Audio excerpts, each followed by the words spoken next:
Traditional milling of palm oil Mawesse in Kigoma, Tanzania, the process being with preparing and cleaning the machine that is used, at the time being the palm seeds, misi, is preceding boiled before transferred to the machine.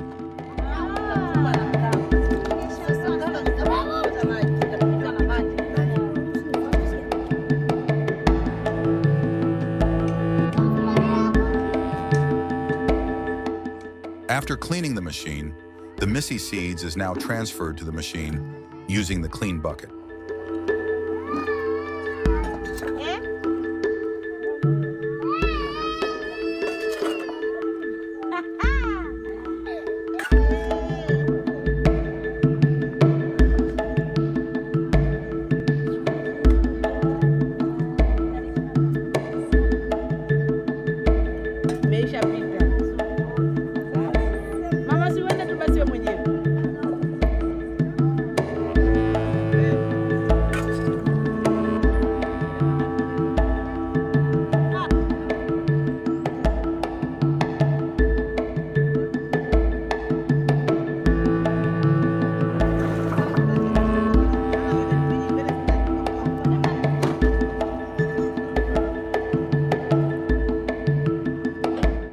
Handles are inserted on the mid-shaft of the machine to start the milling journey, where this is done manual as you see, where 2 or more people are used to pull the machine by walking around.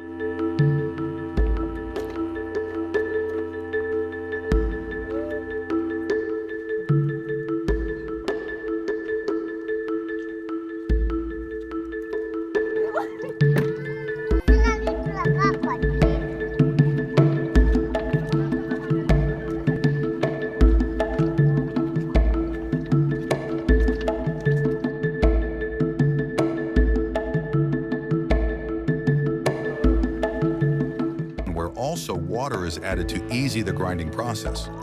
This process reads the oil start flowing from the machine to the collection tank, as you see while the milling process is ongoing. This process takes time depending with the volume of the palm seeds and the pulling power applied on the machine.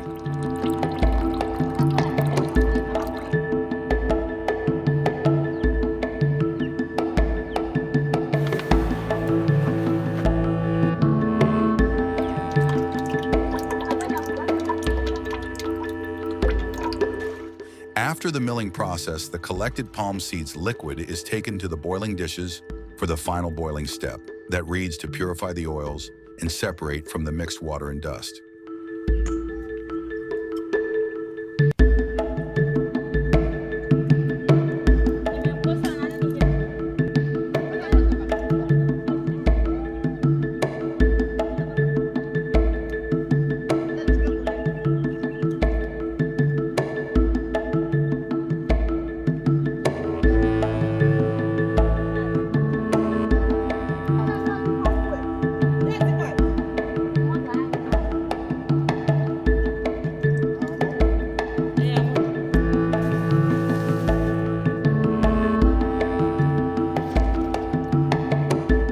Then is left for, sometimes to warm before collecting the final products.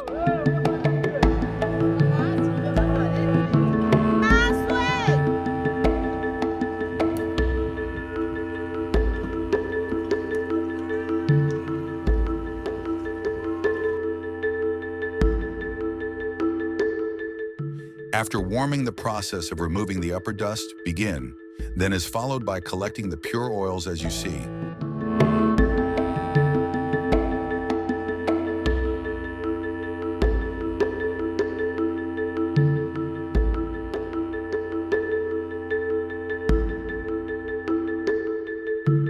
And here comes the end product, the pride of Kigoma. Mawesse after all the previous process.